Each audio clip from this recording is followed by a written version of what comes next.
Hi, everyone. Good evening. I'm Eileen Jang Lynch, Director of Curatorial Programs. We're thrilled to have you join us this evening at the Bronx Museum.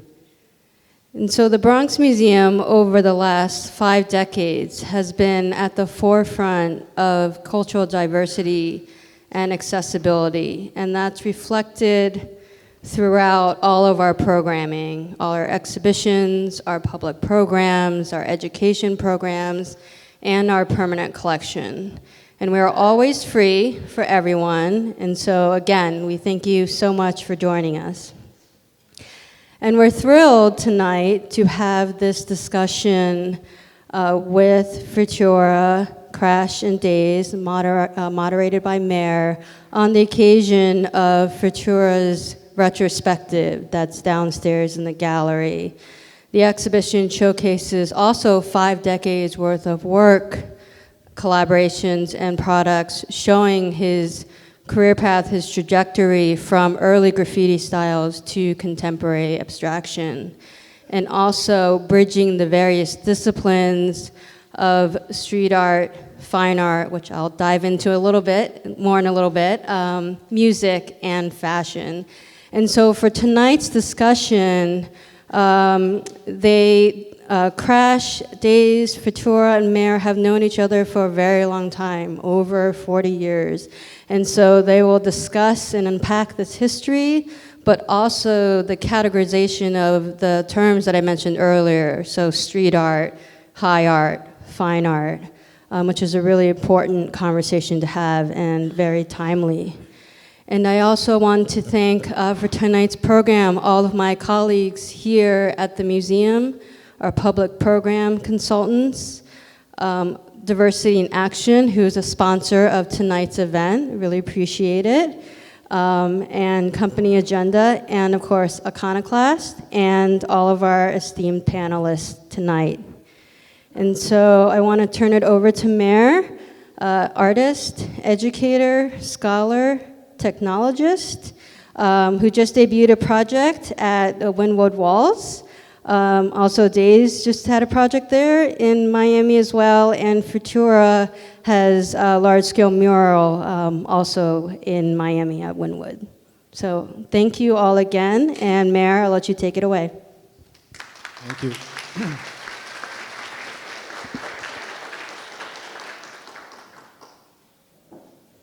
Again, I'd like to reiterate her gratitude for the people that make this happen for the Bronx and have made this happen for the Bronx for many years.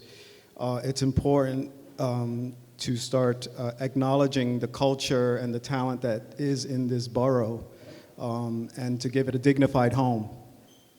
That said, like she mentioned, I've known these men for a long time. Our genesis story is very diverse. But I wanted to start this conversation with some background about where we are in the Bronx and what this was. As I mentioned up here, I say it was a crime scene, kids turning a crime scene into a garden, kids at play with something to say. And so this photograph, this infamous photograph, gives you the backdrop of what many of us were experiencing throughout the 5 boroughs, more or less, right? And from that, something very unique was happening. And in this image by Marty Cooper, it gives you an idea of children at play. And one thing you do notice at play, that there is graffiti in the background of kids playing.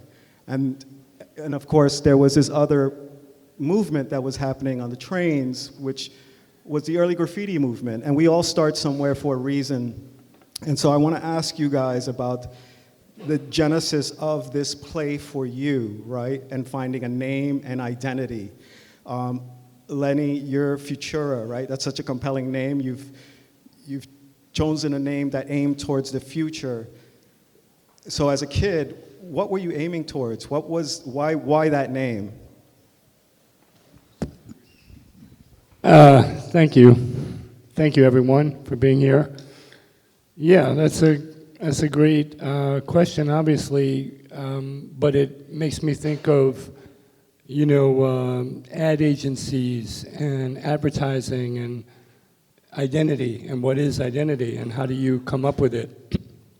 I guess I got lucky. Yeah, FUTURA indicated the future in 1970 when I envisioned the FUTURA 2000 identity.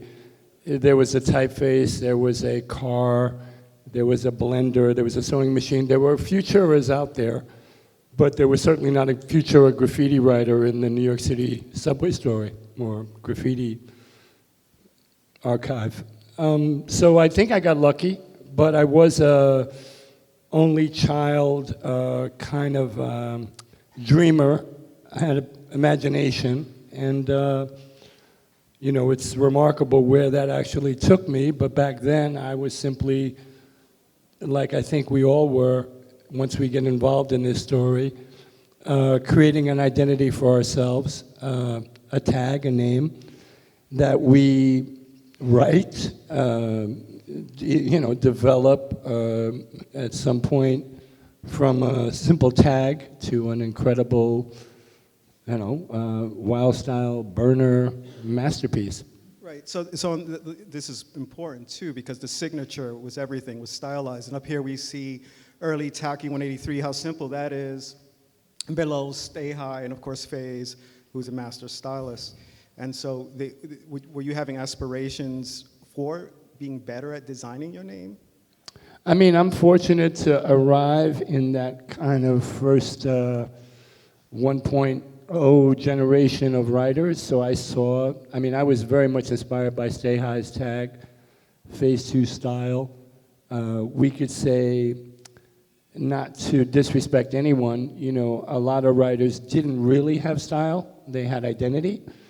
But yeah, I wanted to come up with something that was unique, you know, original to myself, and my elaborate first generation FUTURA 2000 tag was pretty sci-fi for its time. And Crash, you chose a name that, again, is actually brilliant when I think about it, in its application and impact, right? Was Crash your first tag? Were you writing Crash and identifying as Crash for a reason, or was it something stylistic? Well, it came from high school. And it's funny because it also touches on technology, because I went to a high school that was teaching me computer programming. And when I graduated, it's funny, when I graduated, that's when they brought in the personal computers. But before, it was a computer that filled like this whole room. And I happened to crash the system. They were teaching us how to turn on the computer and put in the data system, the data disk in. I put it in the wrong way and it crashed. And kids being kids in school, that's how it stuck. But it was, you know, it was also, came out of the tech era, so it's kind of cool. In DAZE, coming to you about name and identity, what were the cues that were kind of informing you that you had to be DAZE? Well, I think in choosing one's name in the very beginning, it's a really important decision because you're laying the groundwork for the future. So I went through a few sort of instantly forgettable names, and I started thinking about, okay, what could I draw best? What letters started to come more naturally to me in designing a name? So I started to think about that, which is kind of a formal decision within itself. So I kind of came up with the name DAZE, and then, I mean, even before I got to that point, I think your choice of letters should have a certain rhythm. They should kind of coexist in a way that comes natural. And that is really just an intuitive decision.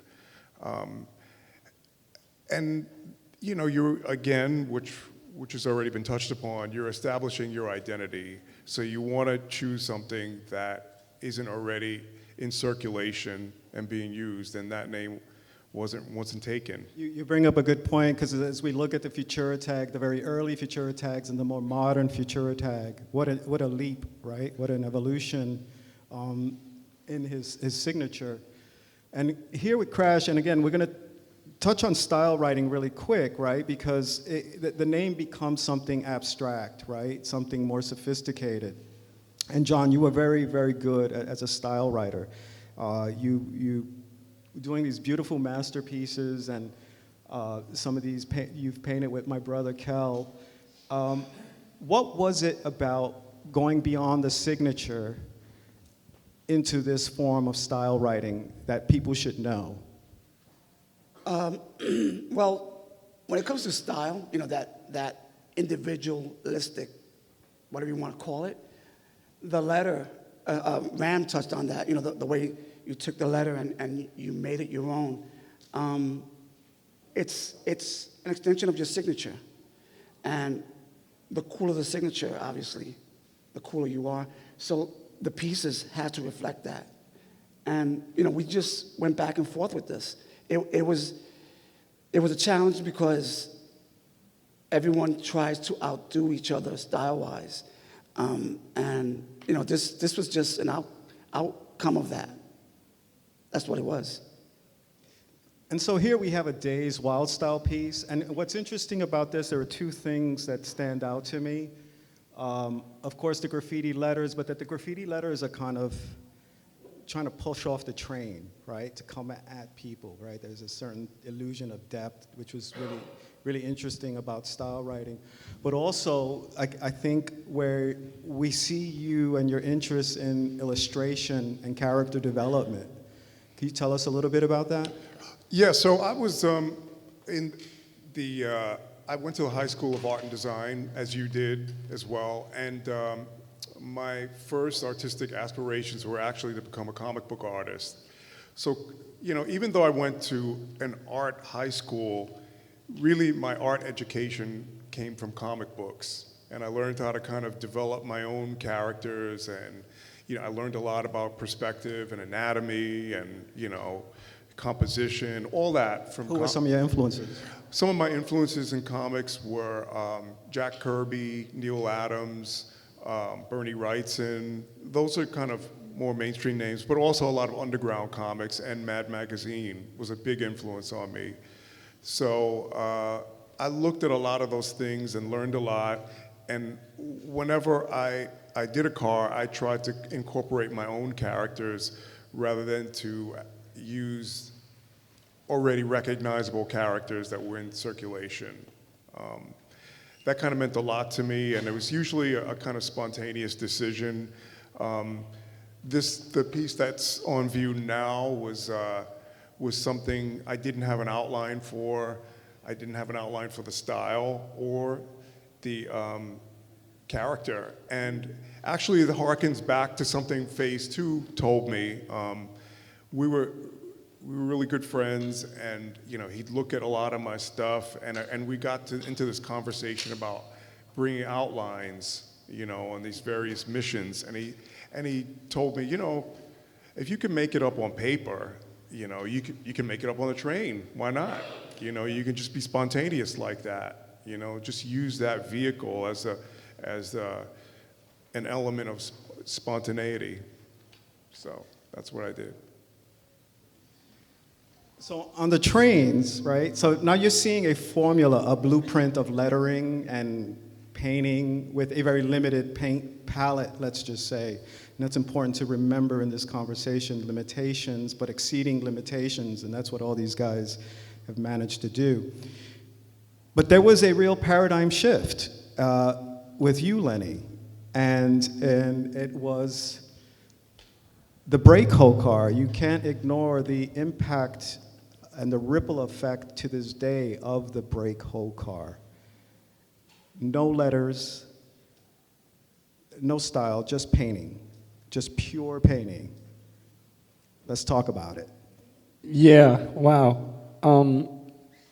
Do we have the fashion Moda piece? We're getting there. We're going to get there, okay. Because that was first, but...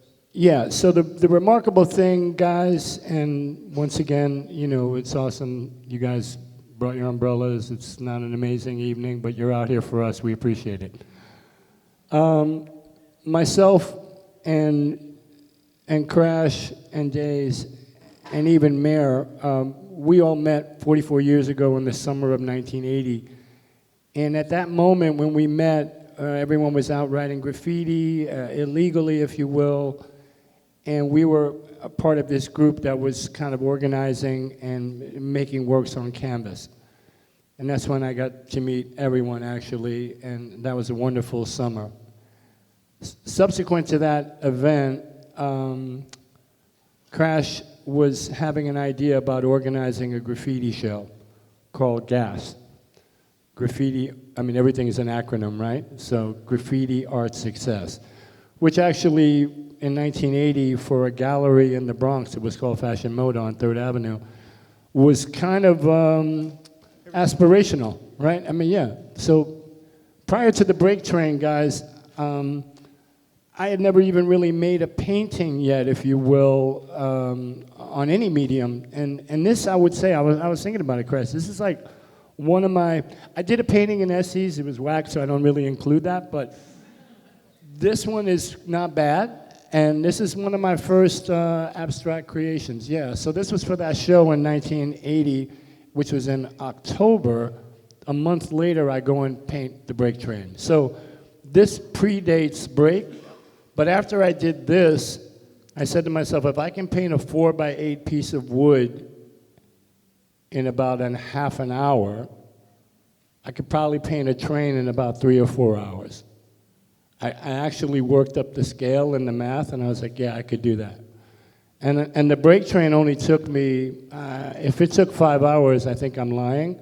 I'm pretty sure I got it done in less than 4. So it is remarkable to think of what we did back then, whether we did it collectively or individually.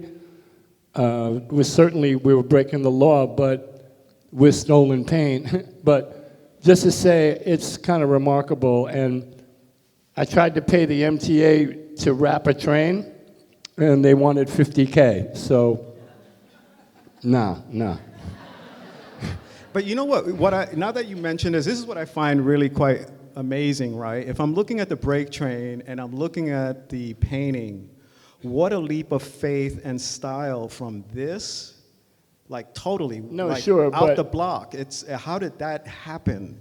But I felt like I was even, just by bringing out masking tape, I was cheating, right? Like before there was maybe Black Lorette or some stencilist in Europe, because the only stencils out here was like Post No Bills. But I was using tape. I brought tape to the yard. I used tape on the break train, and I masked off the corporate numbering and all the messaging and shit. But yeah, I think it was a leap of imagination. Once again, I was pretty much determined to, because we had everybody making whole cars now. I mean, Lee, Dondi, Scene, Crash Days, Knock. Everyone was engaging in this new scale and dimension. And this was, for me, I've said it before, it was like my opus, actually. It's like my graduation thesis project for this whole movement, and like my goodbye letter, but also could serve as my introduction to what the next chapter was going to be if people were talking about galleries or art, in a sense that it wasn't criminal art, as they would call that. Yeah, and that's actually a good segue into this, John, with your involvement with Fashion Moda, where it seemed like, I guess to me, it was the first time there was a gallery in the South Bronx, right? Stephen Ines and company, this all of a sudden popped up, and we're like, oh, wow, so we have like this art clubhouse now. And you put on the show, and it was really exciting because there was a lot of people that took part in it. By the way, I took part in this, but you hung my painting in the back. I never forget that, but Because he was late. but here's the thing, and again, kudos to you for this, because what I don't think anyone realized was how important it was to you to advocate for artists, and continue to advocate for artists these days. Tell us a little bit about Fashion. Yeah.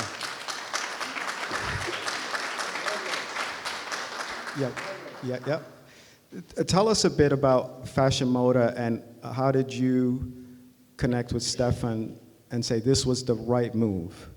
Well, that was John's brother, Charlie.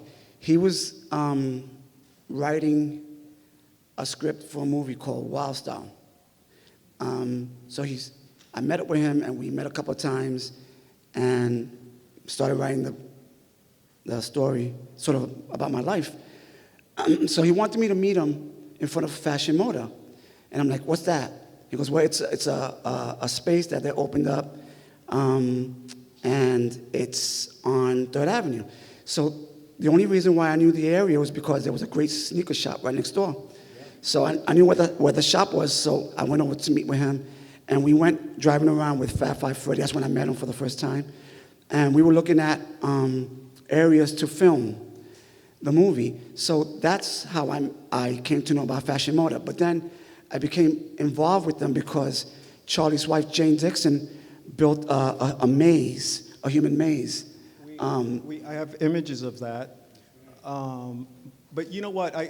Here we are. There it is. Yeah. So the one on the top left is the one that she built out of cardboard. So she wanted me to paint the cardboard. So I said, okay. But at the time, Knock 167 was living with me. So I said, hey, Knock, let's go paint at this place. And we went, and he helped me paint. And that was like my introduction to Fashion Moda. So while doing this, Stephen Hines and Joe Lewis both came to me and said, hey, why don't you do a show here? So I said, okay, why not? But then I started thinking, like, I don't want to do a show for, by myself. I want to do something with a group of artists. So that's how that came about. And the show opened that fall. And it's really interesting because at that time, again, there was very, I guess, for many of us, the idea of kind of formally showing or painting on canvas, for that matter, because I think Sam Esses was kind of one of the first jump-offs for many of us. Before that, I remember going up to Noga a lot, a Nation of Graffiti art, which used to be on the west side in your neighborhood, went uptown. Yeah, and I used to see graffiti on canvas, and it looked beautiful, but I thought, no, it belongs on trains. But if I go back, there's something else too on Fashion Moda which I should point out, because it also gave room for you to do a one-man show there. And I found the flyer, was that 1985? No, before that, right? So as a young artist, having a show there, right? Like, what clicked in that for you? Was this kind of like, oh, I'm going to aspire to have a kind of formal show? Did it feel informal? Like, were you like, oh, this is legitimate? Well, I mean, one of the cool things about Fashion Moda in general was it allowed you to kind of conduct this level of experimentation. And I'm saying that because there really was no commercial benefits out of showing there in terms of selling work. So when you kind of are freed from those restraints, you're able to really exercise your imagination maybe a little bit more. So I had the opportunity to do an exhibition there, and really putting a show together. It was kind of my first jump off into that area, and I didn't yet realize that putting a solo exhibition is a big statement within itself. It's not just a matter of having enough work to fill the space, but having work that creates a dialogue somehow. So I did the show, and Fashion Moda was a type of place, like the people in the neighborhood really didn't know what to think of it, Like heads would just pop in, and they were wondering if it was a weed spot, or they were selling clothes here, or Fashion Moda, it must be clothes, or whatever. But, Stephen Hines and Joe Lewis and William Scott, they were always really inviting to the neighborhood and involved people from the neighborhood with Fashion Moda. Yeah. So, those people were like invited to come inside and create this kind of conversation, and through that conversation be like, oh, well, I do art too, and a lot of people in the neighborhood were kind of discovered that way. Oh, you do art? Well, bring your art by and let us take a look at it. This could be a place for you too. Yeah, Lenny, you provided me with an image that surprised me. Because if you look at this pink image and you look at the lineup, Donald Batchelor, Crash, Futura, Joseph Kosuth, Klaus Oldenburg, Tom Otterness, man, you know, I mean, that's just so crazy to me to think that all of you were, I had no idea this even existed. Okay, sorry. Shout out to Tom Otterness. Okay, we're all here in New York. I'm sure we've all been in like the 14th Street station. The little kind of copper statues that adorn like 8th Avenue, right? It's like that whole strip. That's Tom's work. But yeah, I mean, it's, even I see that and I'm like, oh wow, that's so long ago. But to be honest, we talk about fashion moda, you know, and we all sound super naive, right, about how it was for us, because there was no sales, no doubt. It was a little bit kooky because Stefan was the first kind of European that we really had met, right? And we weren't yet cultured to that degree. So whether he was Austrian, French, German, etc., it didn't matter. He was like a kook. And it was also like mad, what's the word called? Not just pop-up or like an alternative, right? That was the word back in the, before pop-up landed, we used to call all these things like alternative spaces, right? And I think fashion moda was the epitome of that, and there was nothing more alternative at the moment than fashion moda. But that show, not for nothing, led to our inclusion in the Diego Cortez show, which followed at PS1, New York New Wave, and the whole crew of us kind of got pushed in on that, and of course the main star of that show would have been Jean-Michel, but we were all there prior to really like 81 when you're talking about scouting for Wild Style, which I did also. And I don't know if you guys even know this, but the club that you guys were part of in the movie Wild Style. The Dixie. The Dixie. No, not the nightclub or the venue. Your little graffiti crew. What was that called? The Union? The Union, okay. So the Union had their hangout in a abandoned building in the Bronx where trains rolling right by, the fire escape or whatever. That was my building, okay? That was a building that I turned Charlie on to because previously I was location scouting for The Clash, and I took them up, because I used to come up there and you could just like buy a bum like a hero or get them a little bottle and you'd be straight and you'd be their boy. And then you come back a week later, yo, what's up? You know, you keep hooking people up. I'm going to the roof or the 4th floor, you know, and the building's completely gutted. You know, it was sad days up there, not for nothing. That was like a tragedy. But that was that's subsequent to Martin Luther King getting shot in 68. You know, the whole shit started burning right, like later that night. Yeah. And it didn't stop till Reagan came in and was like, burn it, let it burn. Like, Well, what's interesting on that point of Reagan, and I want you to jump in on this, because remember, I forget the name of the artist. You see below here. And Yeah, John Fechner. John Fechner, right? The Killed famous it. the famous picture with Reagan showing up there. But again, one of the earliest sort of pre-street art, so to speak. And I remember there was some very interesting artists that were taking part of activities around the Bronx through fashion moda that could be called street art. Right. Yeah, I mean, there were a few, but he hit it on the head. His was very simple. He would go and whitewash a wall and just, boom, stencil it. And it was in reaction to Jimmy Carter's non-action of the work that he promised to do in the South Bronx. Broken Promises? Yeah, Broken Promises. Broken promises. Yeah. Promesas, how you say, Juanita? Rompida. Yeah. So he did these. And so knowing that Ronald Reagan was going to speak in this place, he did these, and it was just like all over the place. All over the It's place. very provocative. As we move forward, again, there's these. You provided these images for me, and when I look at them, I'm like, oh my God, these are young kids living life, and So, Lenny, why did you give me these images? There's a reason you gave me these images. Well, you know, I mean, it's more like Young Money, right? Like, check us out. We're like, you know, we're doing this in some nightclub, like Danceteria. Like, I don't even know where these shots were taken, but. Okay, you do. Yeah. Okay, so that was at the New York Ethical Society. Wow. And there was, Okay. I don't know, go figure.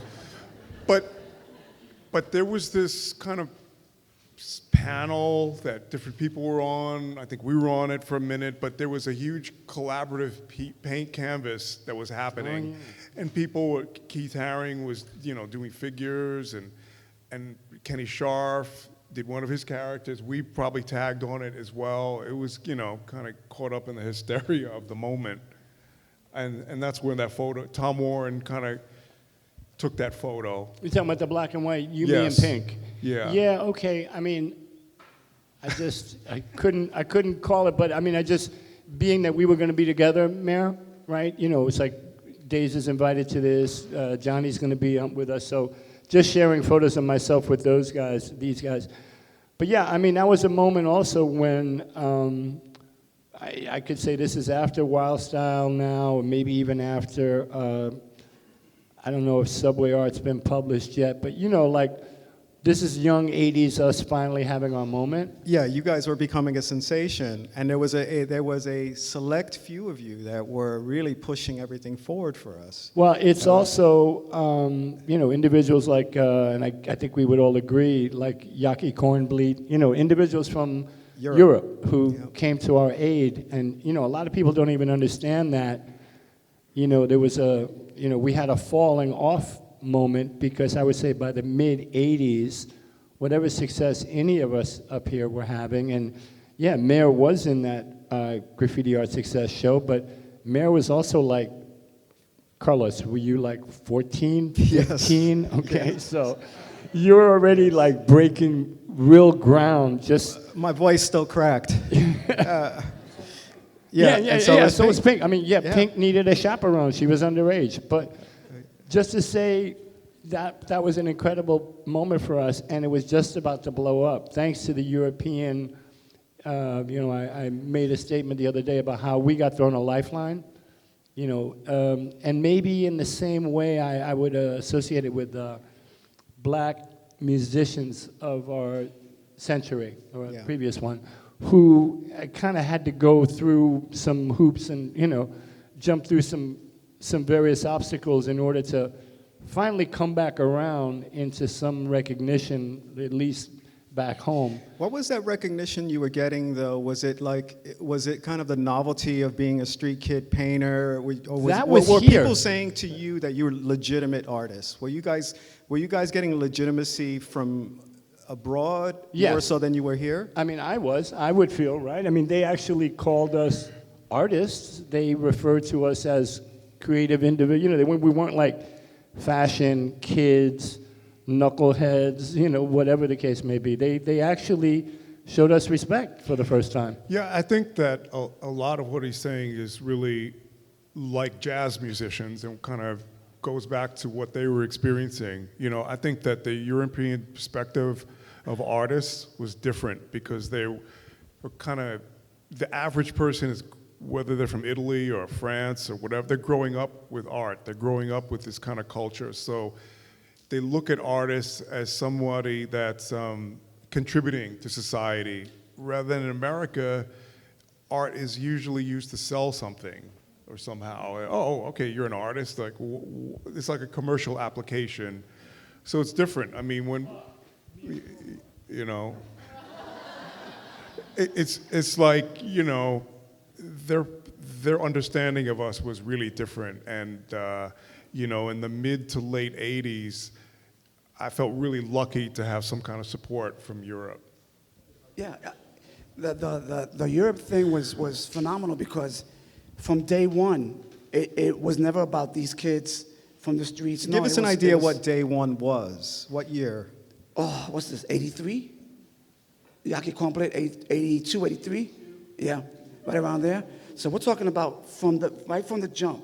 when they became aware of us, and he was the first one that actually came, and not just to show, but he actually supported, because he bought from everyone 10 paintings, 12 paintings, and we had the thing where he wired the money to a bank on 57th Street, and then we'd go to the bank, and they would release the money to us. It was an interesting dynamic, but Yaki Komblet was probably one of the first, but because of him, immediately, museums like the Stadelijk and the Boymans bought paintings, but then, not only that, but then he had friends who were massive dealers like Raymond Thomas and others who were blue chip dealers who jumped on, and they invited us to Germany to spend one summer to paint. He bought the entire lot out, and on and on. So that continued.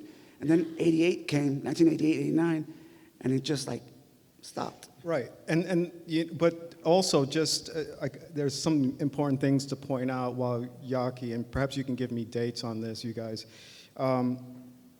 because yes, the Europeans had special interests, but notably two very important American gallerists took special interests, Leo Castelli and Sidney Janis.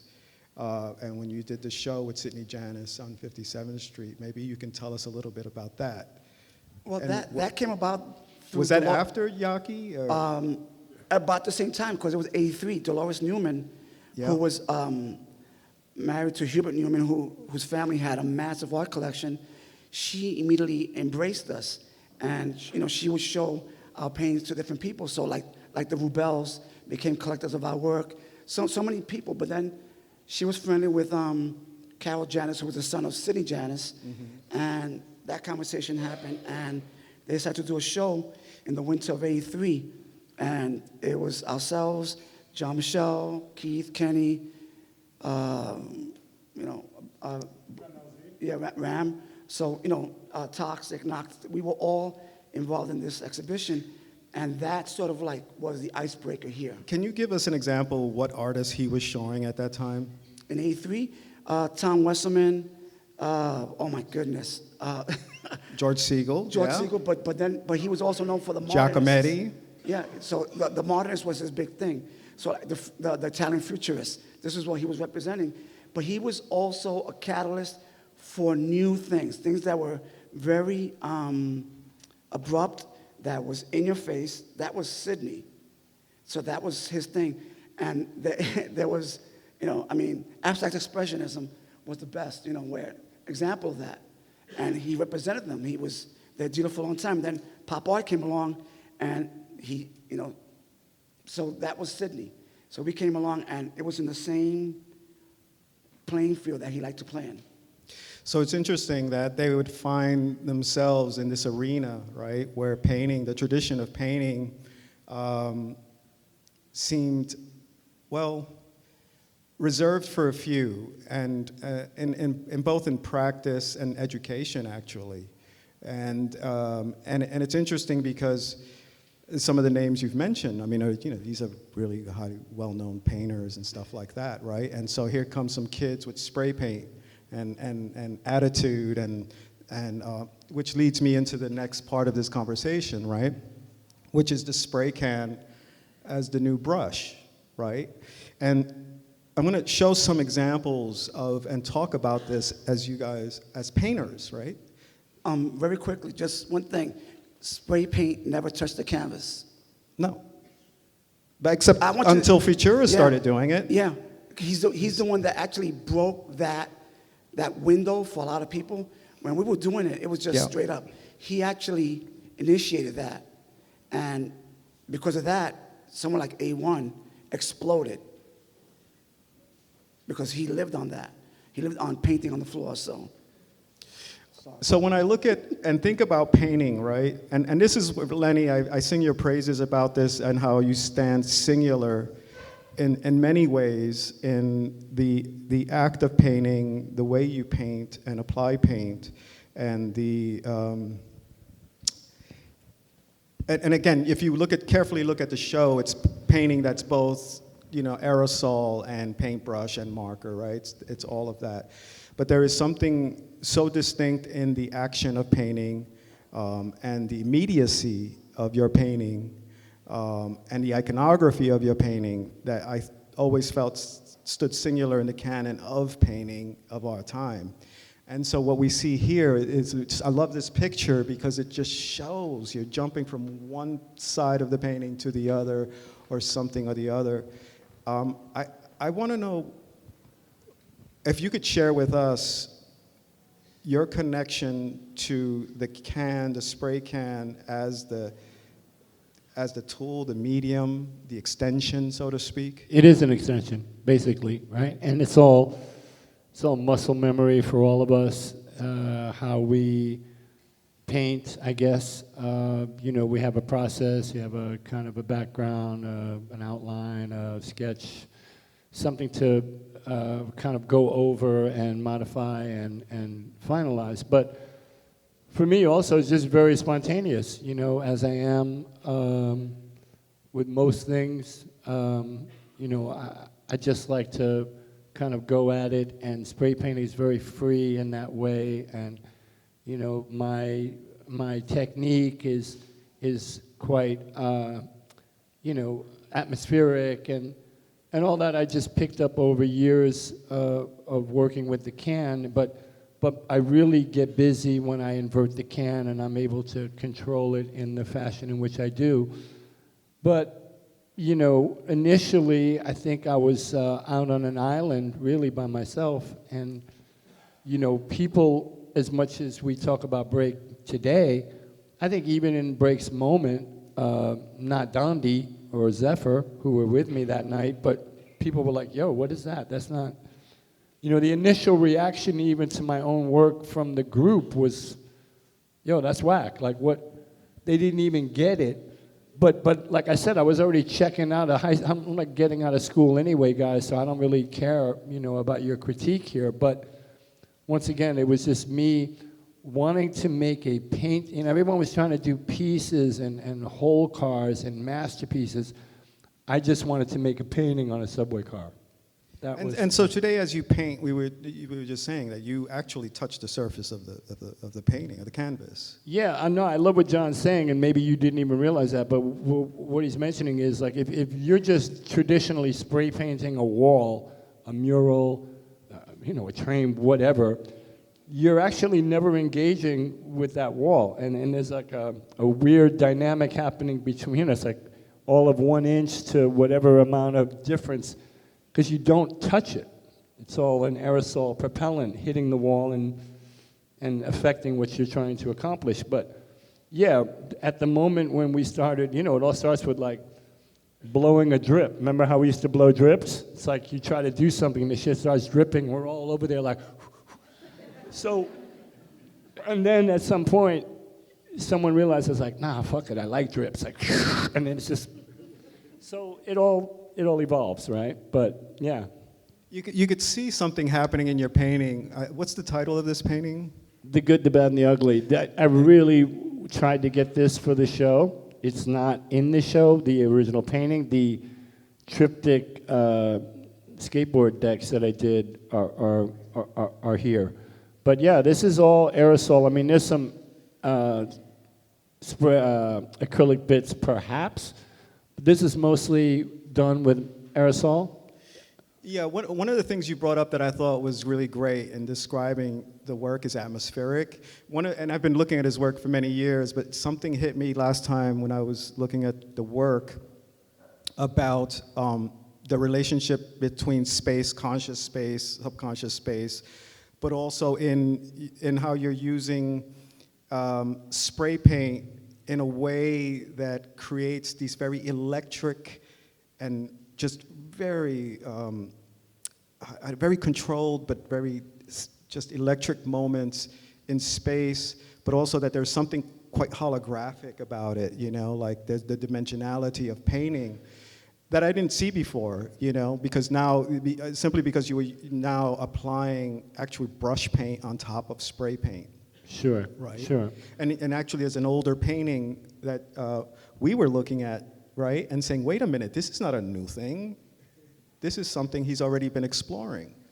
Well, I'm doing a big revisitation right now of old styles because, I'm quite critical of old work, but there are some bits in there where you're like, wow, okay, am I prophetic in seeing shit? I'm glad you say that because we were just looking at one of your paintings and he was astonished by it. And 1982, and I was. Okay, yeah. And we well, I thought, rave about European paint also, right, guys? I mean, when we discovered European paint, it was like, whoa, next level of painting for us because we had a limited palette, right? Totally. We knew 3 to 5 spray paint brands. So. To my point on that was, and I said this to him, I said, it's interesting because you find when you get older as an artist, you come back to where you started, right? Yeah. And here we have Chris painting in the studio. Okay, this is traditional painting. Now, what I love about what you do is that it's kind of a hybrid. If we could look at this painting here. And what is it that the spray can and the paintbrush give you as they work together? Well, I mean, in terms of my studio practice, early on, I would always do works that were, say, separate. They were in acrylic paint or in oil paint, and were done with a brush. And then I had those that were done completely in spray paint. And after a while, I started to think that, okay, I want to meld those two things together in a way that creates a kind of dialogue that kind of makes sense, So in this painting, which is called Chamber Street, this was actually kind of a layup. This reminds me of a layup in the Bowery layup, which was really known as a kind of really dirty and dark place to paint. And actually Lee can back me up there because he's painted there quite a bit, I think. But the amazing thing is the station is still that way. It's still pretty dirty and grimy. The MTA has done nothing to change this station. It's still like leaks, drips, rusty material. It's pretty crazy. So I wanted to kind of convey that within the painting, that physicality of the way things are dripping and the way things are chipping away as time goes on, and nothing has really changed. So, I mean, in terms of, as far as the work that I do in public, murals and things like that, I still pretty much keep it to spray paint because that's the medium that makes sense for me. It's fast, it's applicable. If I need to make corrections, I can do it quickly. It really just makes more sense. And John, one of the things, again, each of these guys have different styles and ways of applying paint to their artwork. John, you seem mostly spray paint from a lot I see, and you've mastered the spray can. I'm still trying. You're still trying. There's, But what is it that the spray can gives you that a brush doesn't? It's the immediacy of spray paint, whether it's going to drip or not, whether the paint's going to work or not, whatever it is. And what spray paint also doesn't allow is that you can't mix it. You can take acrylics and mix it and get a color. So you're at the behest of this can and whatever the color is. And sometimes if you shake it, whatever, how long, and it doesn't work, that's what you use. So the immediacy of it, the spontaneity of it, it brings me back to like the thinking of the abstract expressionist, where it was just of the moment. Whatever it is, that's what's going to happen. So many times I worked on canvases and the cans is just dying on me. Like, well, it is what it is, and I leave it. What kind of response were you getting early on because you're using spray paint? And again, you mentioned the abstract expressionist, right? What kind of feedback were you getting? Well, there were two things. In the beginning, when we started doing stuff in Europe, they were concerned about the environment and if the spray paint was good for the environment. That was there. Here, their concern was, is the paint going to last on canvas? Is it going to be conserved, in such a way that it'll last for 200 years? Listen, I've seen trains, or I should say walls, that are 80 years old with spray paint, still there. Well, not 80, okay, 70 years.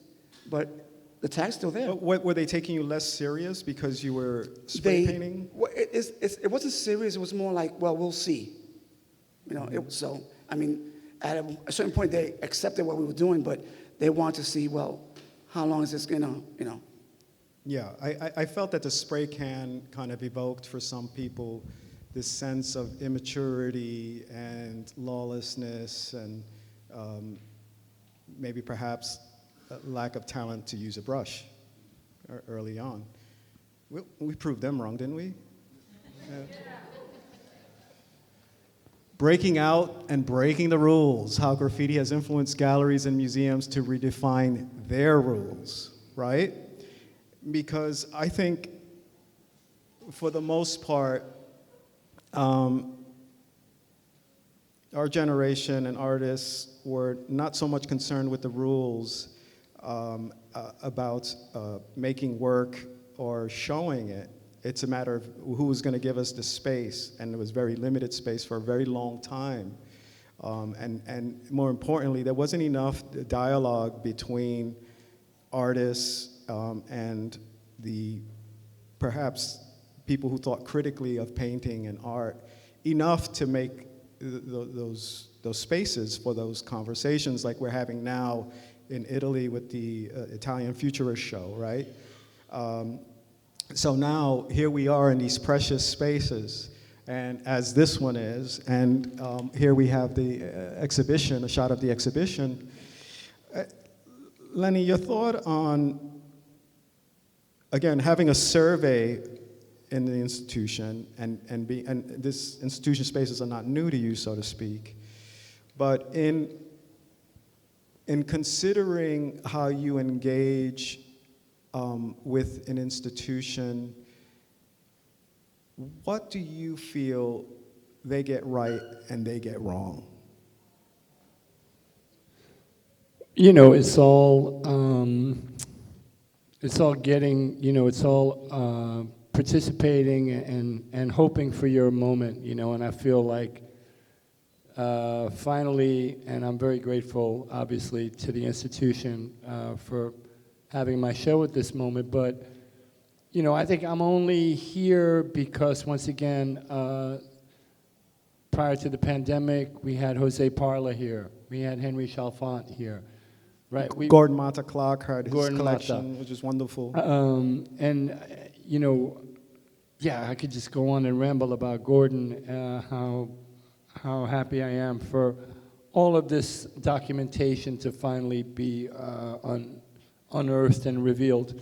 But, you know, it's a big moment, but I also think it's only possible, once again, because there are others within our culture and community who've been knocking on doors and enabling something like this to happen.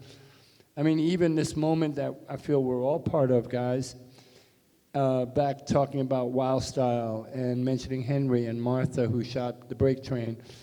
You know, 40 years of our cultural story being exported and ultimately embraced by the world, and then subsequent to that, like what the world did with all that knowledge and all the artists that came from all over the planet who've created what we now know as the global street art phenomenon that exists out there, only makes us more, I don't want to say important, but we are certainly, our place in history is a little bit more established.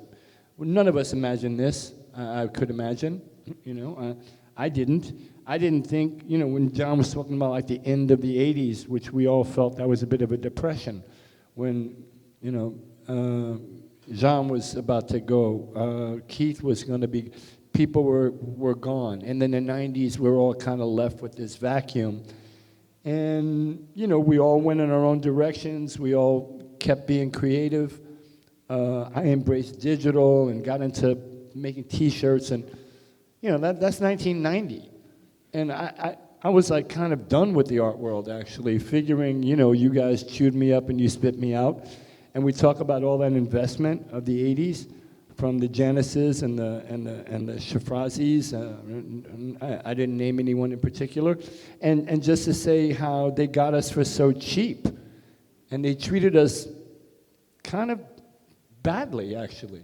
So I was bitter in the 90s about this whole thing and wasn't psyched about the future of our story. So thank you, young people who went out and painted and crushed it and demanded attention. I have a question for you guys. Did you feel, again, having that moment in the 80s, and then all of a sudden, these art students, Kenny Scharf and Herring and them come in and eclipse all of us in a way, but also co-opt us, right? We kind of all become friends and so on. I always held some strong opinions about that, right? Only because I felt they were taking a space that was reserved for you guys, my elder guys, who were leading this forward. Did you guys have any feelings about that? Well, I think that, okay. No, you got it.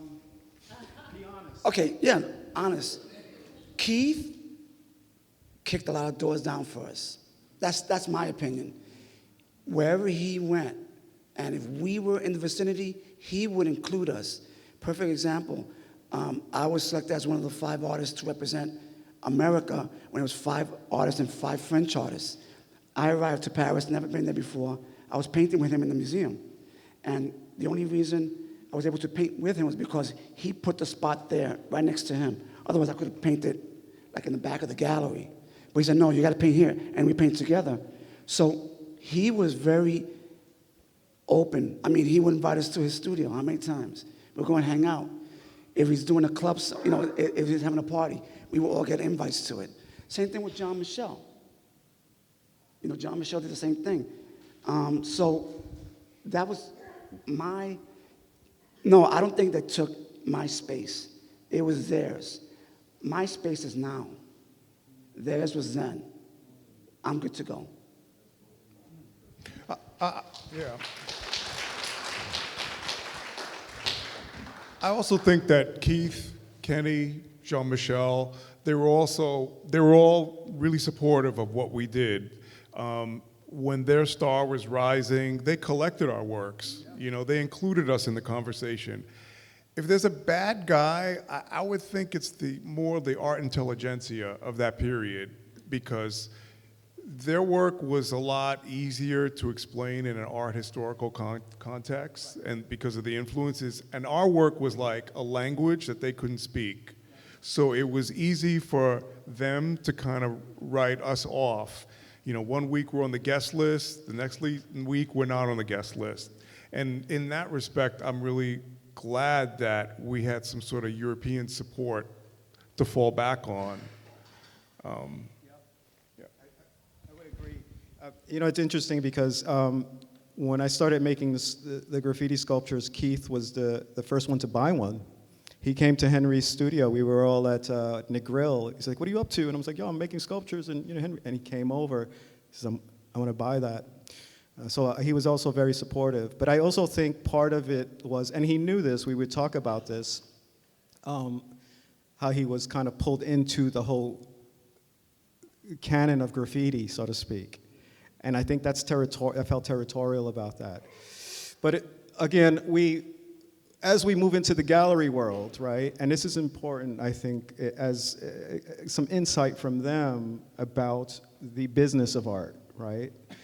John, you've been in this for so long, and it's a very difficult business, wouldn't you agree? And you show a lot, and I think it's probably worth telling people where do you find, one, the endurance and the fortitude to deal with a business, right, that, is very fickle, right, and that keeps you locked in, perhaps, in a certain way for the marketplace. How are you navigating that now as you get older, in terms of your position in it, and perhaps your position in the canon of art history, so to speak? Well, I think a lot of the Bronx comes out at me when I do an exhibition and I don't get paid. And what I mean by that is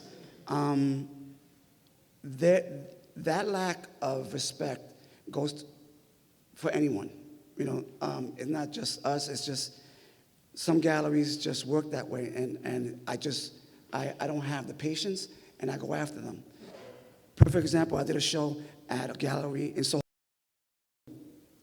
and some paintings sold, and one of the paintings sold to a friend of mine, but he didn't want the gallery owner to know that he was buying it. So he gave me the money, I paid the gallery owner, I said, look, just ship the piece here. But he kept insisting, why don't you tell me? I said, because the guy doesn't want you to know who he is. I guess he doesn't want to be bothered. It went back and forth, and he said something really stupid to me. So a week later, I rented a trucker with 2 men. I went to the gallery during my show and pulled everything out in the middle of the show. He looked at me like, what are you doing? He locked the door, pulled out a gun. I said, okay. Well, it turns out that the guys that I hired were friends of mine from my neighborhood. So they knocked on the door and said, we got a problem. I said, what's the problem? Like, you got a gun. So they were going to hit him. I said, no, let it go. Took the paintings and I left. Another instance in Soho, someone owed me money for 3 months. He just refused to pay me. Went on a Sunday night with a cousin driving a van, smashed all his windows. The windows cost more than what he owed me, but he got the idea. But I'm not advocating you do this, but but you know what? What happens is the lack of respect sometimes instigates that. Now, coming full circle today, we are in a position to say yes or no to shows. We could say yes or no. I mean, because to this day, some galleries say, well, I love these paintings from this period. I said, that's nice. I'm not visiting that period. We're doing this. They go, oh, like, no, then we don't do the show. So that's been afforded to us with our 50 years of painting. But the lack of respect is a problem for and me. it's interesting because, Lenny, one of the things that is really serving you right now is representation matters, right? Mm-hmm. You have iconoclasts behind you, Eric Firestone and others, and that it is so important to protect yourself in this space. And so now that you've learned and been burned and learned, share with us, I guess, where you stand now with that, with the business of art, a business of being you. Yeah, I mean, honestly, 50-50 is still a tough kind of nut to, like the VIG is very high. So the whole idea, it never struck me as amazing, right? But then again, I'm not trying to subvert the system as I maybe once did, because that's not the smart economic play in the long run. It might work in the short term where you feel like, okay, I can just operate without these guys. It's actually not true, not if you're trying to elevate through the system and move up whatever that chain of command is. But, honestly, like, money, personally, for me, it's just not interesting, so I don't focus on it. And as a result, like, yes, I'm grateful. I have a gallerist, I have management. And you know what? Those guys are very qualified to do their job, and I don't have to really worry about things so much. You also have a secret weapon. Which is? Wifey? Wifey.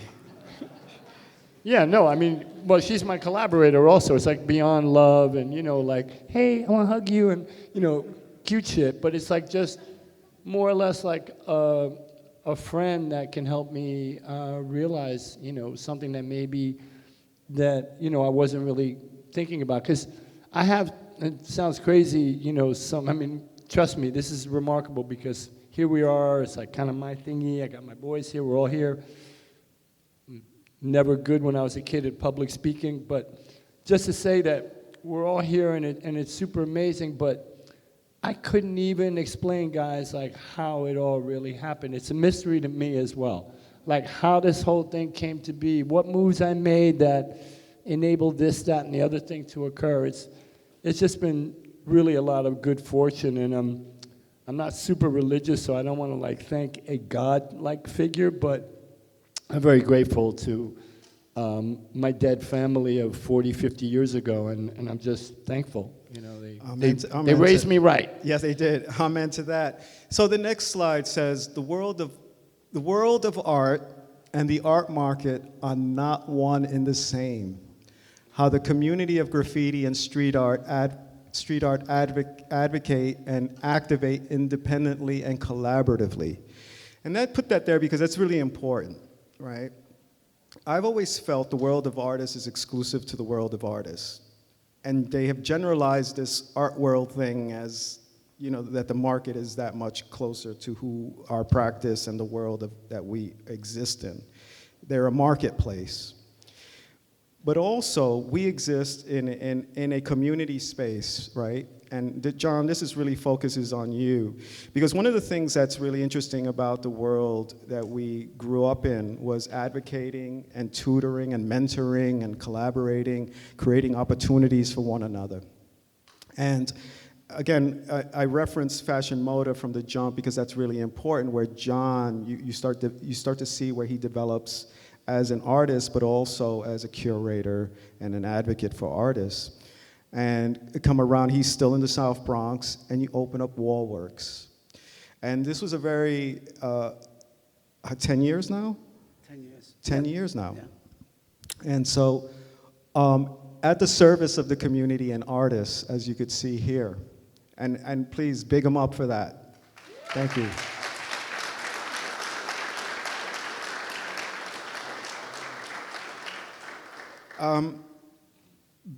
You could have easily stayed on track for a career in the art market and just that. Why did you come back to the community? You know, it wasn't planned at all. It was just a thought that happened. And I was in Paris having dinner with a dealer who actually runs a Wallworks gallery in Paris. And I just sat there and I just said, hey, would you be interested in possibly opening a gallery in the Bronx or opening a space with me to showcase local artists? My daughter was with me and she just looked at me and I'm like, what? This was just spur of the moment. And I asked him again, he goes, well, if the situation happens, we could talk about it. Got home, within 2 weeks, I found the location. I called up the place. I said, is it available? He goes, yeah. In another week, we had already registered the name Wallworks New York, and on and on. And then I asked the guy in Paris, hey, I got a space. I just did this. We just got the website. So he flew to New York, saw the space. We had lunch. He goes, I love it. Let's do it. Goes back to Paris. A week later tells me, I'm not interested. I'm like, okay. Now I'm sitting on a 5-year lease. I don't know what to do. So I told my daughter, I told myself, I put $100,000 aside, basically all the money I had to run this. I'm going to lose it, but I need to do this. It comes on the heels of Fashion Moda and what it represented and what it spoke to me and spoke to people locally who had nowhere to go with an identity or something, and you know, because of Fashion Moda, you know, you got A1 and Toxic and these guys, because they walked in like, hey, what's this?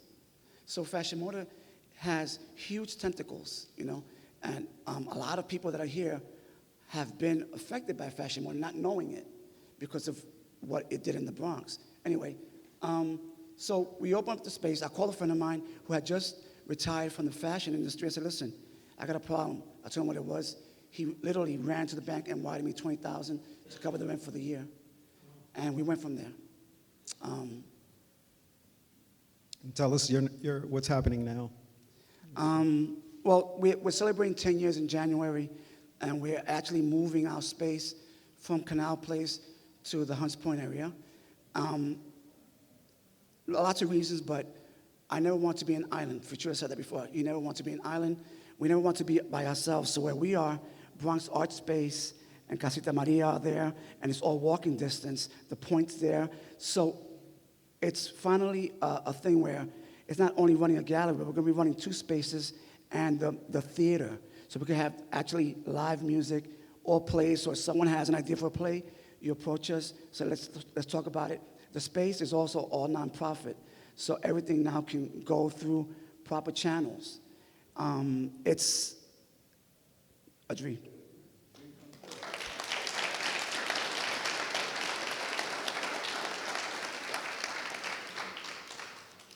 And so at the service of the community, DAZE, this is incredible, this basketball court. I mean, this is huge, right? Tell us about this project and why paint a basketball? What is it serving? What purpose is it serving in the community? So this is actually a court that Crash and I painted this year in the middle of a heat wave. And for me, it was a part of an organization that I've been working with for quite a long time called Thrive Collective. Mm-hmm. And Thrive Collective, for those that don't know it, is a citywide organization whose mission statement is bringing art back into public schools citywide, where those programs have been, have disappeared basically, and also bringing art back to communities. All of the work that they do is with students, all of it. So I was kind of doing projects like that involving students within my work and doing mural projects with them and various workshops kind of on my own. And then when I met up with Thrive Collective, I realized that we're all kind of on the same page, only they're better organized than I am, but we're pretty much on the same page. And I kind of make it a point to try to work with them at least a couple of times a year, As far as the students' input into a work like the basketball court project, a couple of them were helping us painting and process, but it was really important for us to have the students' input in it and ask them, what's important? What do you want to see on this floor piece? So things like their mascot and the words prosper, their championship trophy, these are all things that were really important that they wanted to see representative in the work. So I feel that this work doesn't just belong to myself, Crash and Thrive, but it also belongs to the students. And they can have this kind of sense of pride whenever they look at it. Mm-hmm. It's beautiful, thank you.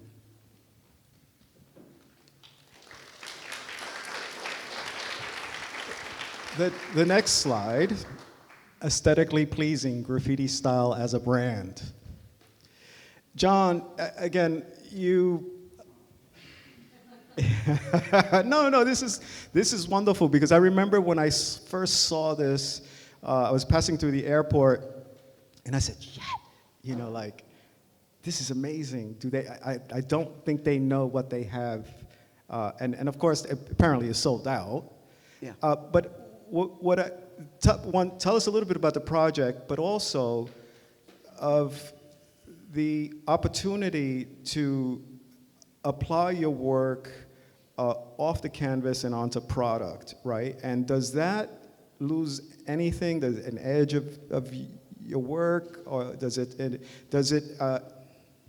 what function does that have outside of gaining some money for you?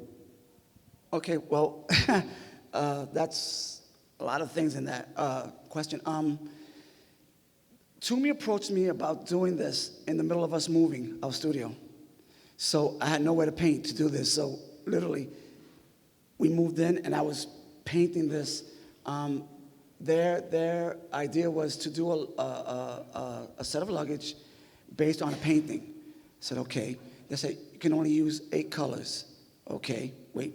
So I did the painting, and I got a phone call maybe a month later that they're having issues with the image. I'm like, what's the problem?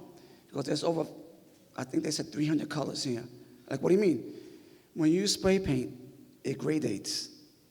So when you use like blue into white and you blend it, it creates all these colors. And I'm like, oh. So what do I do? He goes, no, we're going to figure this out. So they figured out a process where they were able to do it. And thanks to the good people in China, because that's where it was fixed. But products always lose something. I mean, the identity is there, but when you're doing something, well, the painting to this is about 6 by 5. So when you're doing it, on that scale, and then they're going to reduce it, you're going to lose something. The identity is there, but it's not the same. But it's from what I gathered when they did this, it was like the fastest selling series that Toomey ever did. So I was like, oh wow, that's kind of cool. Well, to my excitement, and this is how I view all these projects you guys do when I see you commercial work, is like, oh shit, they're getting up big time. Back to the subway graffiti mentality, like, oh yeah, you're getting up, right? And I think there's something very interesting about that, about how your name and your image travels through product. Right. Well, the image itself, it's actually a subway train with all the tags on it. So I grew up in the projects. I grew up with a bunch of guys that were older than I that were doing tags. So I used their names and put it in there. So if I said thank you, did a subway train, then went from there. And here we have Lenny, who's been killing it. And he's, I think if anybody's done this so tastefully, elegantly, and just a smooth transition, you've been doing this for quite some time, of applying yourself to product, going back to the recon days and so on. You're hitting new highs now, and it's, and I chose these the footwear part of your brand, Futura Laboratories. What do you got, the blue general release? Yeah, and of course the Virgils and the Crocs. Verge off-whites, yep. Yeah, and so explain to us why this part of your life is so important to you. Well, I mean, once we, like I said, that detour into the streetwear game and let's make T-shirts, hey, what's this computer, and what's Adobe, and the whole learning curve of graphics on computing and what that would become was something I was definitely on the ground floor of, and I was all about that. I was all about tech and devices and learning new stuff. But what you were talking about, the getting up part. In these commercial ventures, whether it's Nike, Marc Jacobs, some recent things I may have done, the kicker for me, and the Nike shoe I did this year really embodies that getting up spirit, because that's essentially kids are walking around with my painting on their feet, with my tag just like on the lateral or whatever, and I mean, it's just beyond anything me and Mark Edmonds, aka Ali, would have come up with as a 15 and 14-year-old kid back when we jumped into this whole thing about, hey, I want to get my name out there. I want to, so we're way beyond that. And for me, that's the real thrill. Seeing a big ass box with like 12 boxes inside of a bigger box with like Futura, like stamped on the thing. It's like that's for me the real payday, actually. You know what I mean? I get more reward out of like the packaging than the money, because I'm going to spend the money. It's got to go to expenses. I got to have a smoke. There's like shit I got to pay for. But that's also like, I don't have like mad aspirations of shit I need. I'm very, like, not for nothing, like, I don't know about you guys, but, I came from very low economic strata. When I sold the painting in on the heels of graffiti art success, I sold the painting. I told you guys that piece of wood, which you couldn't sell at the time.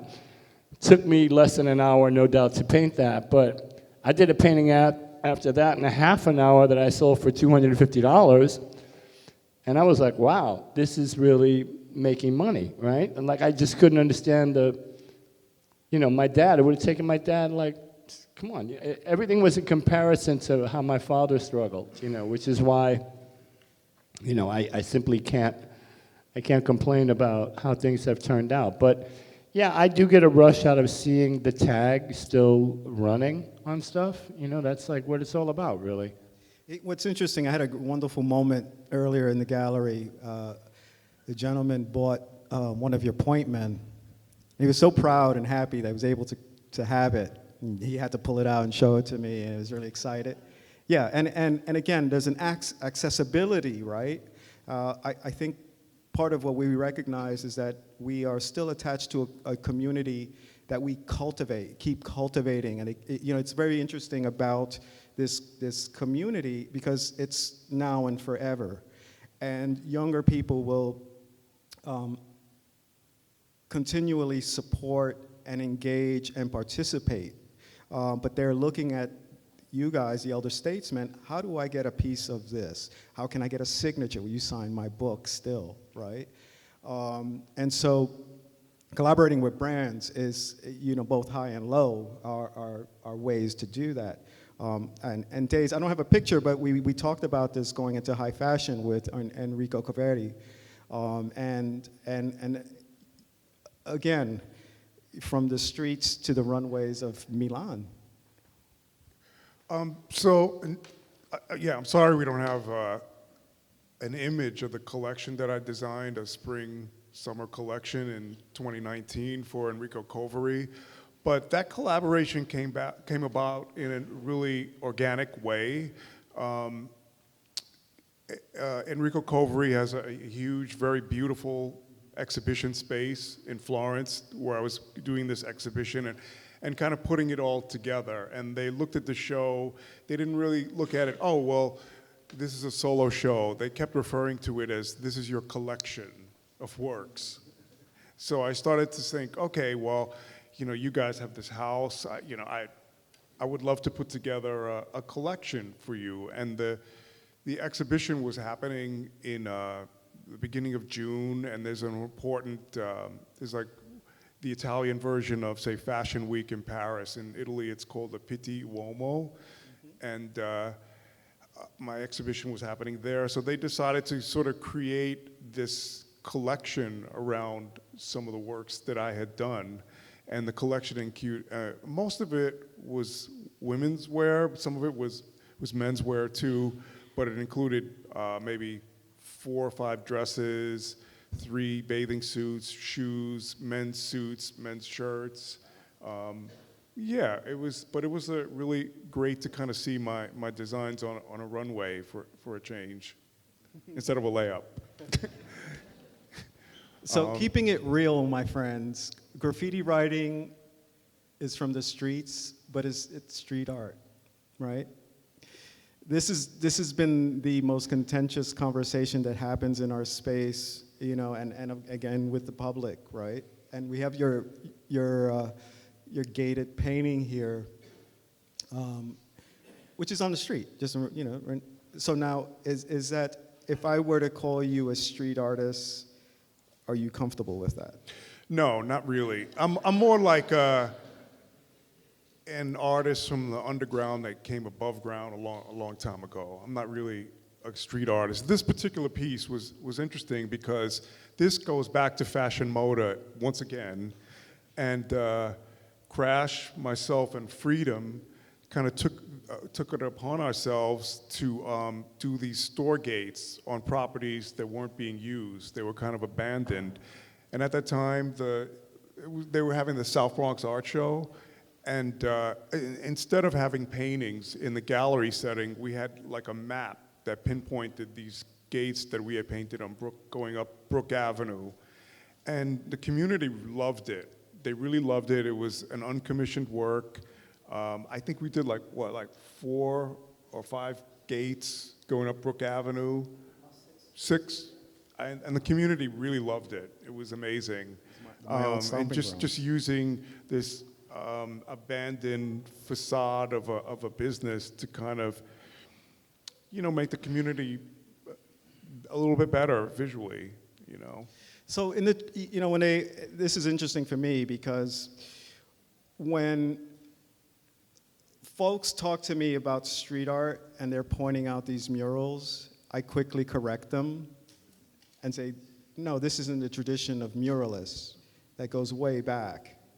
And that is a way more dignified to call these guys and respectful to say they're a muralist as opposed to being street artists.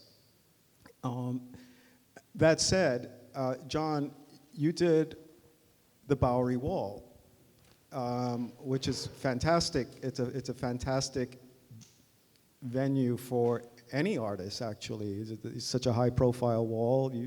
You've done it, and it's often reserved for street artists.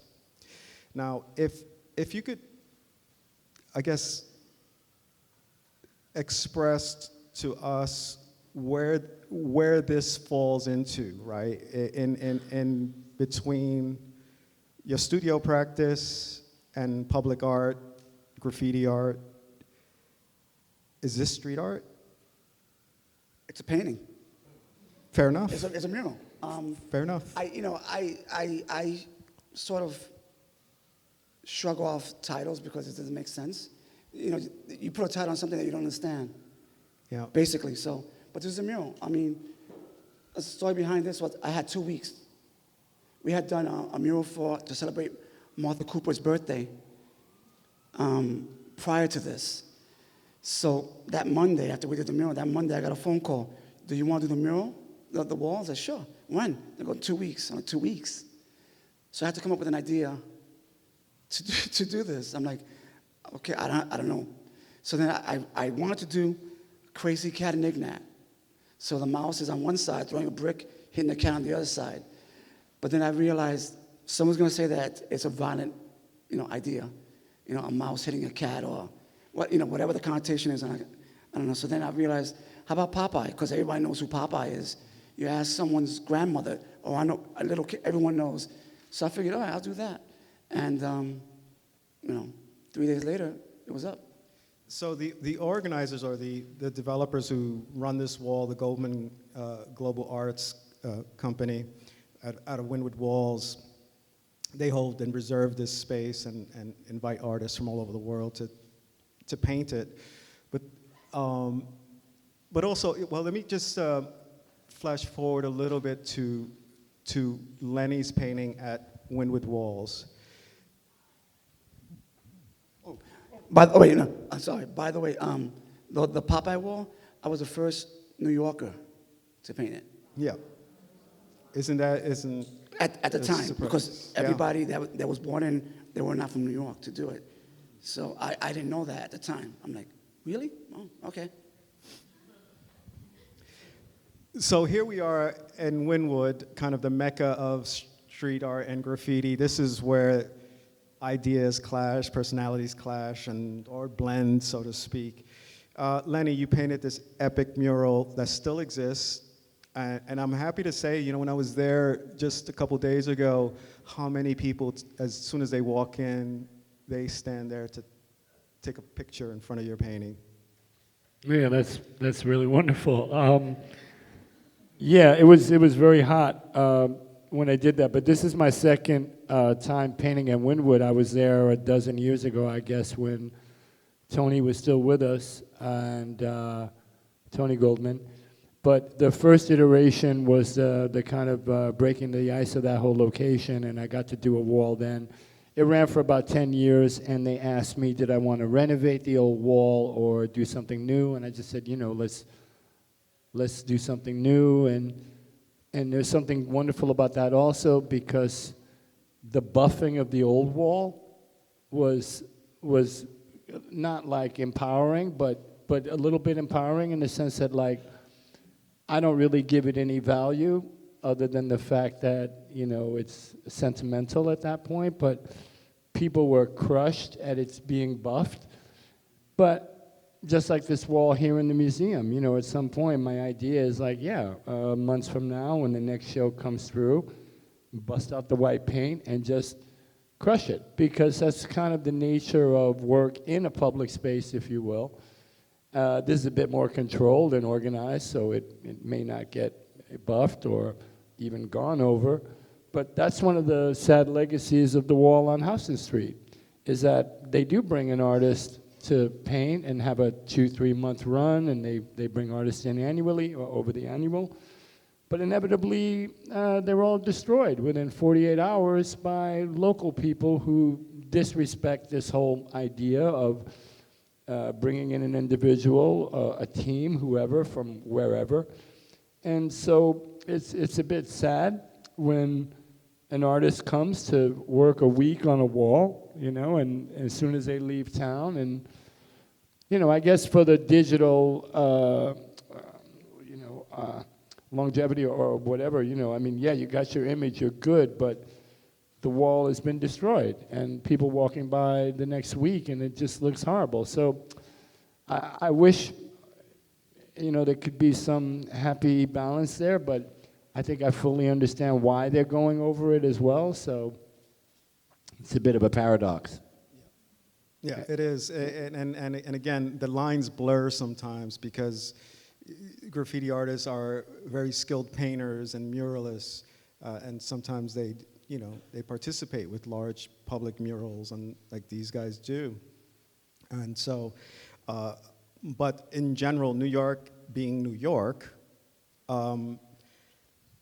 these kids, this generation, I think what street art has been sort of branded or connotes, perhaps, right, is a certain type of privilege and personality, and that the kids from the streets, they're rambunctious.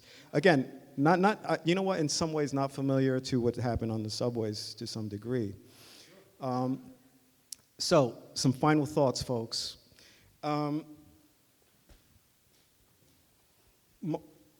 For me, it's a great honor and privilege as I sit with you guys in our history and our story, which, you know, is very rich, enriched my life, and has also enriched a lot of other people and impacted a lot of people. And as I look out into the audience, my dear friends, Marty and Henry, John, folks that I've grown up with as well, and folks who have advocated for us, right? Who? Marty and Henry? Yes, can you raise your hand, Marty and Henry, please?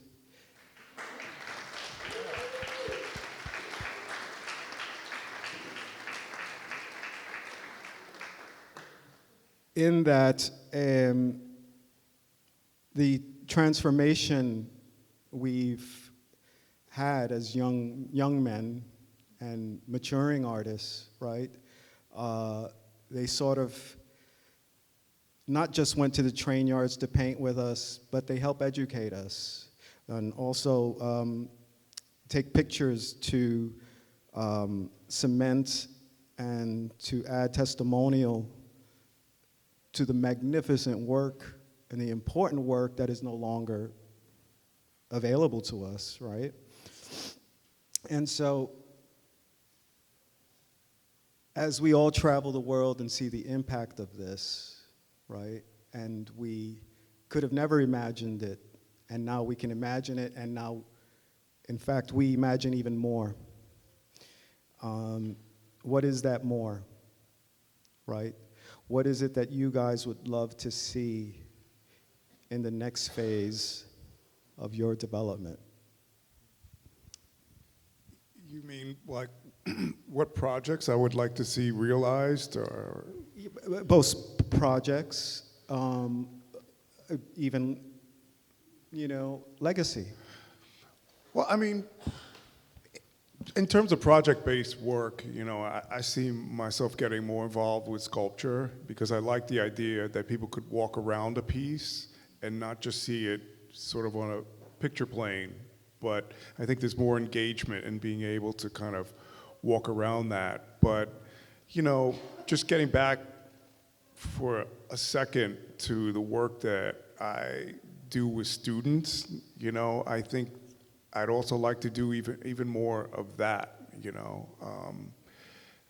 I think that, you know, teaching kids or showing kids what they maybe should do and what they shouldn't do is really important. You know, I think that it's really, but at the same time, I never looked at working with students as, hey, these are my assistants. It's not like that. It's all about helping them to realize their own dreams. It's all about helping them to find their own voice, and that's it. Otherwise, there's really no point. I mean, I could hire somebody to fill in something green for me. That's really nothing, you know. But if I can, you know, help somebody to realize something that they would like to see in a public space, I think that's important. Yeah, I'm not like, I look at myself as a door that they can walk through and gain experience. Thank you.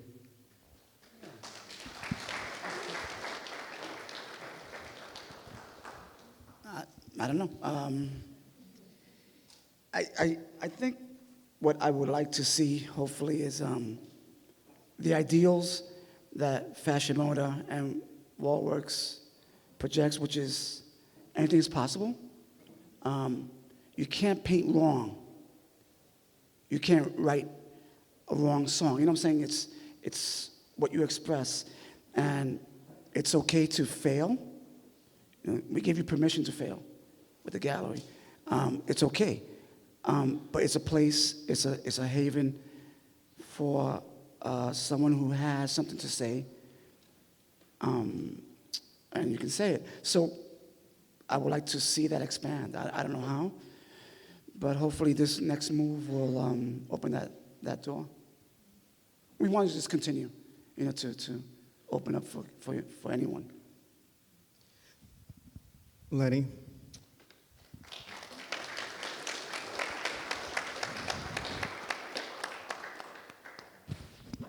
I want life. I want more life.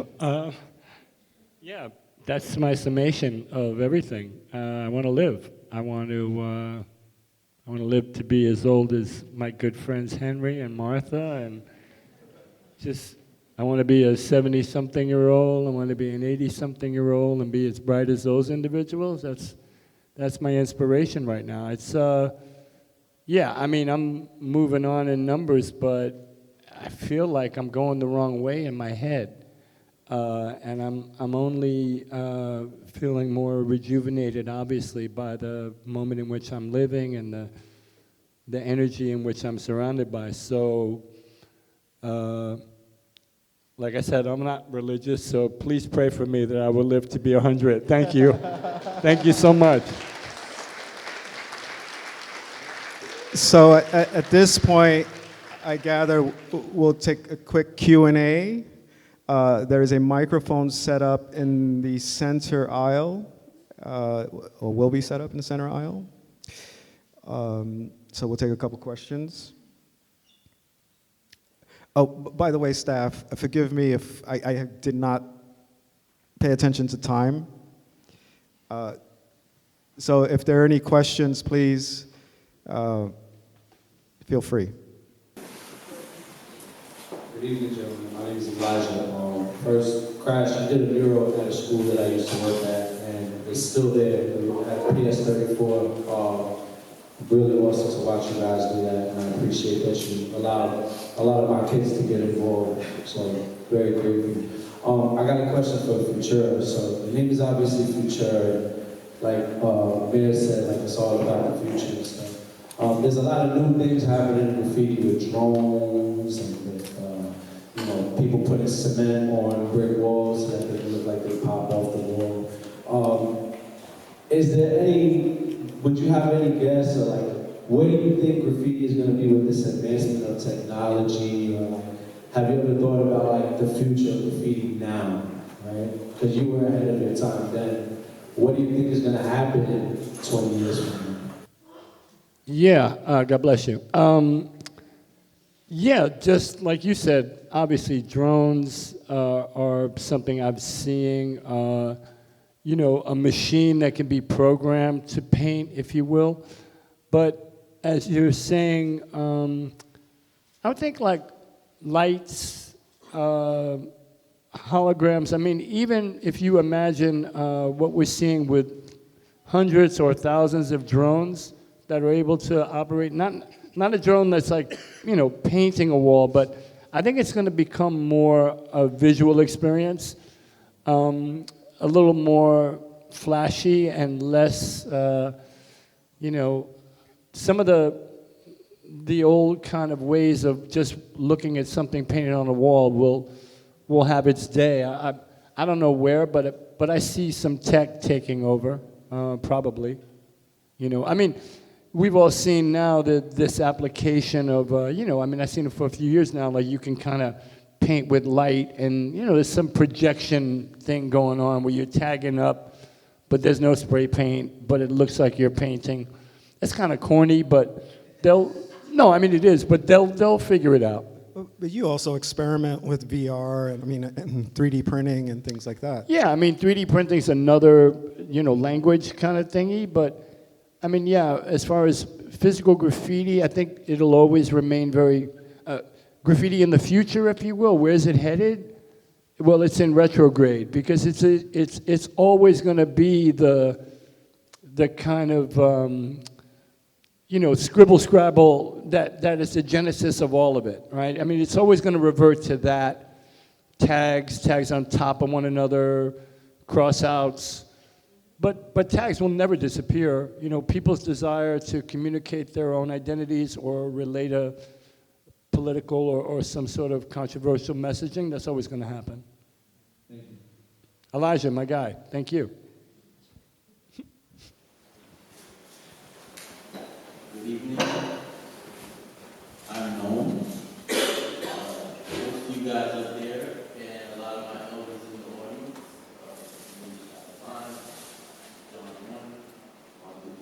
John's up in here too? Yes, you all are my heroes, childhood heroes. I'm a writer and a protege of Case 2. Tomorrow will be his birthday. And also Phase 2 Memorial. So my question to you, John.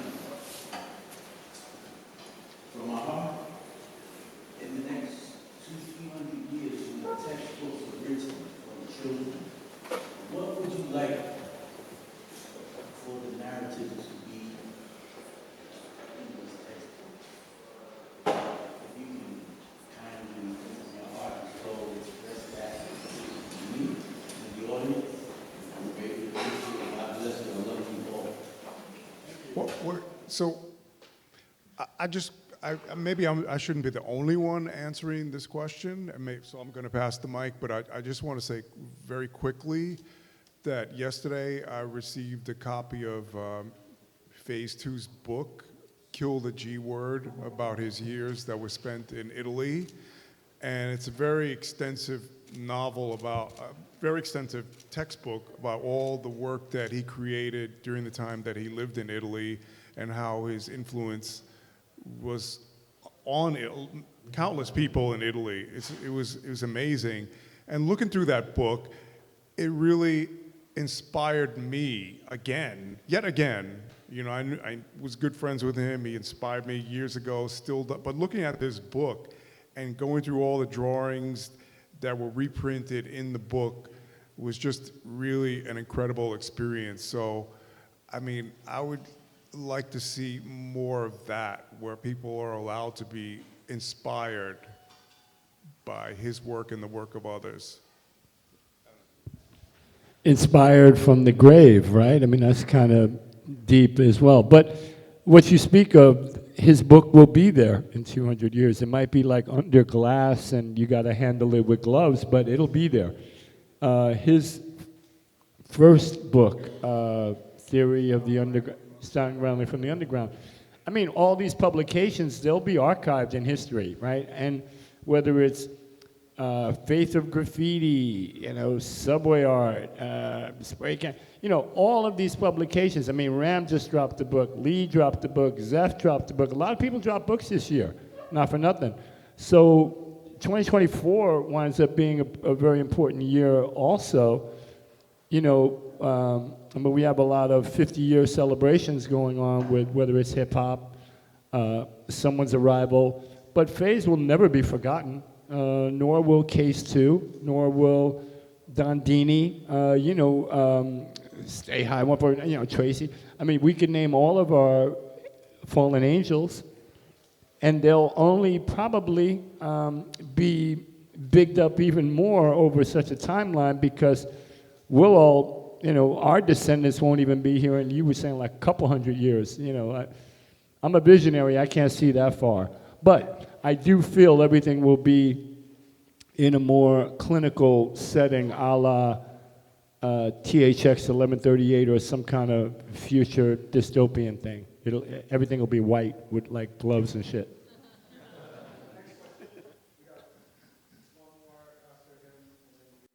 And we're going to call it quits. This wonderful young lady right behind you, sir. Thanks for wrapping it up for us. Hello, everyone. My name is Ben. I just wanted to really thank you guys for putting this on. I think one of the things I love about graffiti is the intergenerational connections it builds across time. And, I think about the quote from Star Wars, Henry Chalfant's movie, which I implore everyone to see if you have it. I think it's something along the lines of graffiti writing in New York is a vocation. Its traditions are passed down from one youthful generation to the next.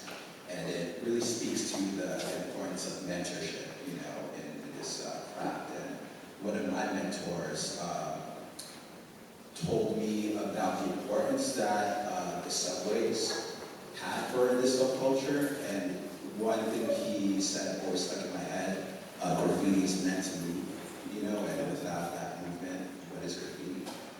So just thinking about the depth of graffiti on the trains, I think around 88, 89, did the depth of graffiti on the trains have any impact on your individual aesthetic when it comes to style writing, as well as your development as like an artist?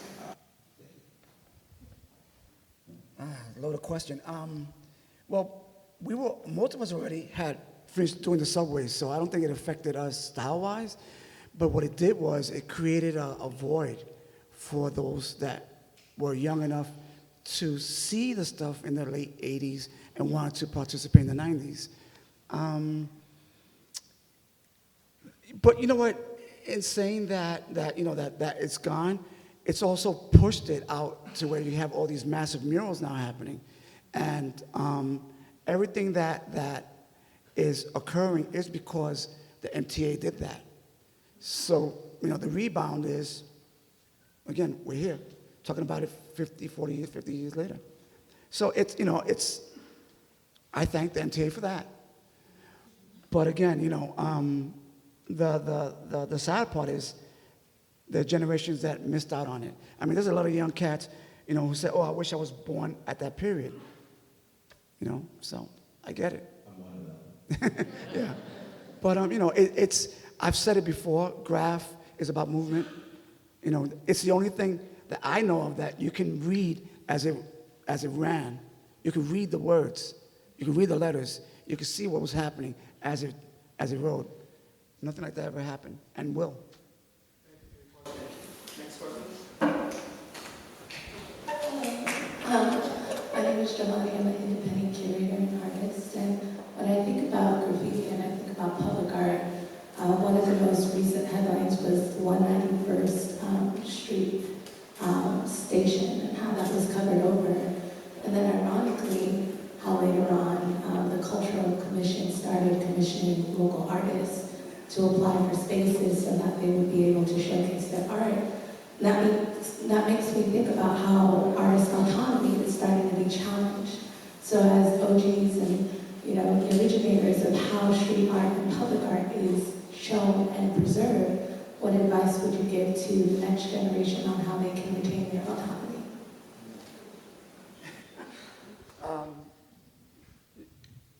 You want Uh, Yeah. well, I think it's better to ask for forgiveness and permission. Yeah.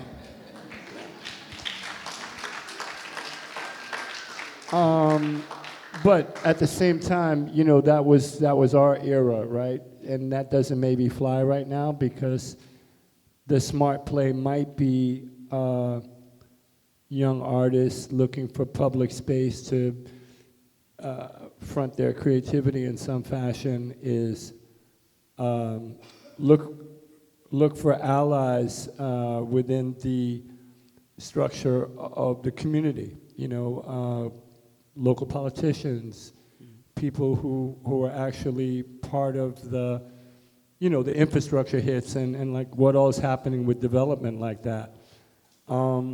And also outreach for funding. You know, one of the things we were ignorant about, not everyone, but maybe we were, is that there's a lot of money on the table for projects, for people to do creative things.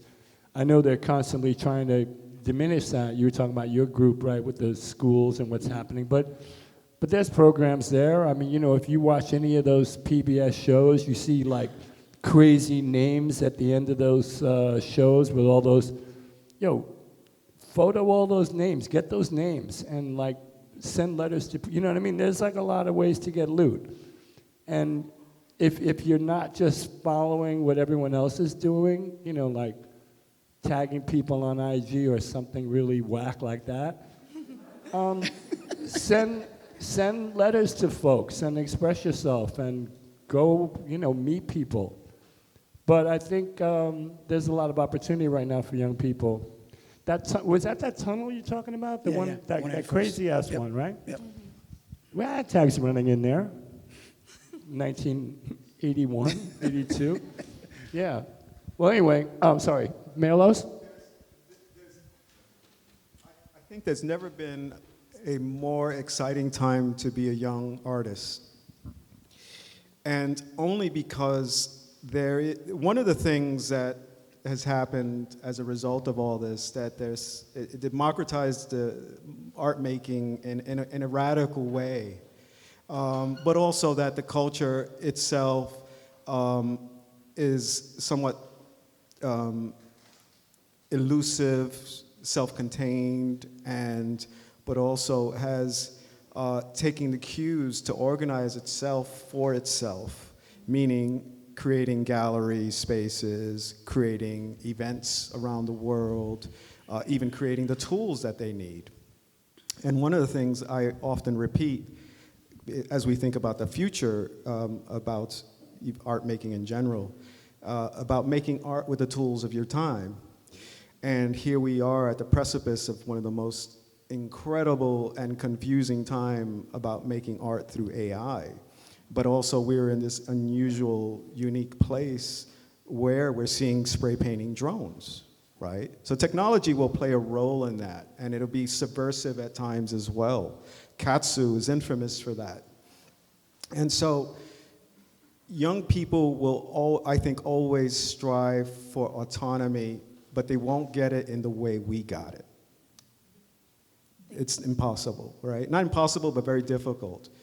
But I think, like Lenny points out, there has to be a concerted effort to work with community and resources that are available to you.